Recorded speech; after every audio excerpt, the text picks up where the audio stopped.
And this is Cherry Bells 95. And for today's video, ayan, meron akong dumating na parcel. Puro na lang parcel to ah.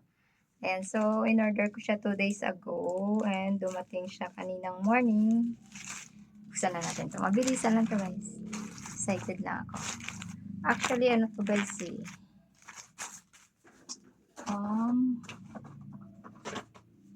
Tingnan natin kung pareho siya sa ano ko. Ano kasi to guys, Bible. Kasi yung Bible ko, warak na siya. Tingnan ko lang kung pareho siya sa luma kong Bible. I'm so excited. May excited ako lagi pag may bago akong Bible. Hindi ko alam bakit. Para meron na naman akong babasahin.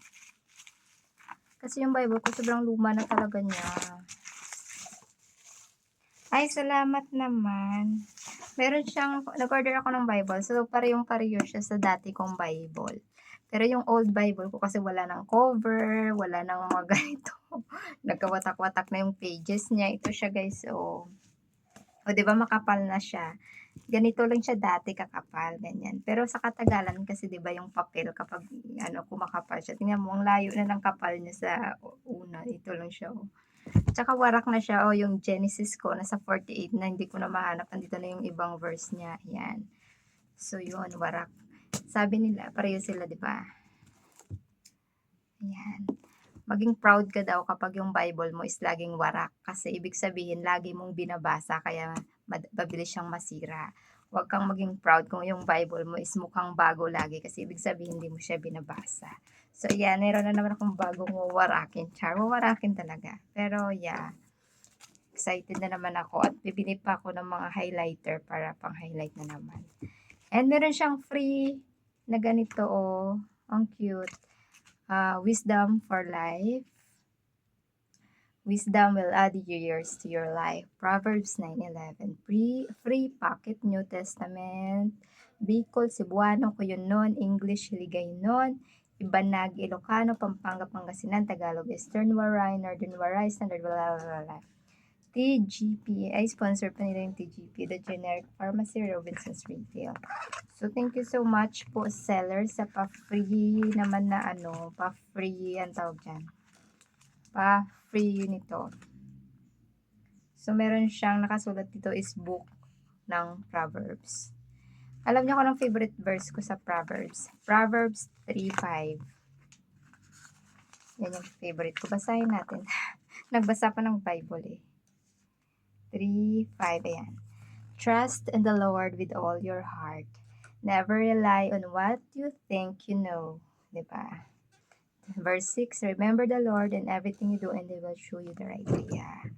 Dapat sa lahat ng pagkakataon, always trust in the Lord and huwag tayo mag-rely sa sarili nating understanding kasi tao lang naman tayo. Yung kakayahan natin is limitado lang. But yung kakayahan ni God is hindi limitado at lahat ng imposible is posible para sa Kanya. So, yun. So, magbasa tayo ng Bible. Sobrang, talaga, pag naumpisan mo magbasa ng Bible, super nakaka-bless and sobrang nakaka-enlighten talaga siya. Nakakagaan siya ng araw actually. Ayan. So, nung una, kapag nagbabasa ako ng Bible, lalo na yung Old Testament, lagi akong inaantok. Kahit na 1 chapter pa lang inaantok na ako. Pero, kahit na inaantok ka, dapat sanayin mo talagang sarili mo magbasa na magbasa. Hanggang sa parang maaaliw ka nakakabasa na hindi mo na namamalayan, nakailang oras ka na nagbabasa. Ganun. So, marami tayong madidiscover dito. Lahat ng problem natin, lahat ng mga pinagdadaanan natin. Basahin mo yung Bible. Andito lahat ng sagot ni God. 'Di ba?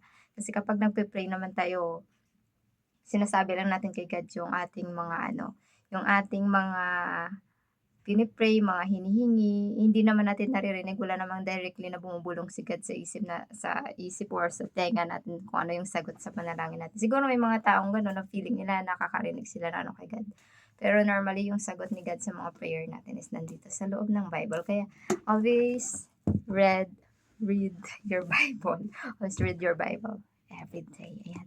So, yun lang guys. Thank you so much for watching. And thank you sa pa-free, sa seller na to. Dalawang beses na ako nag-order sa kanya ng Bible. Yung unang order ko ng Bible sa kanya, binigay ko kay Jowa.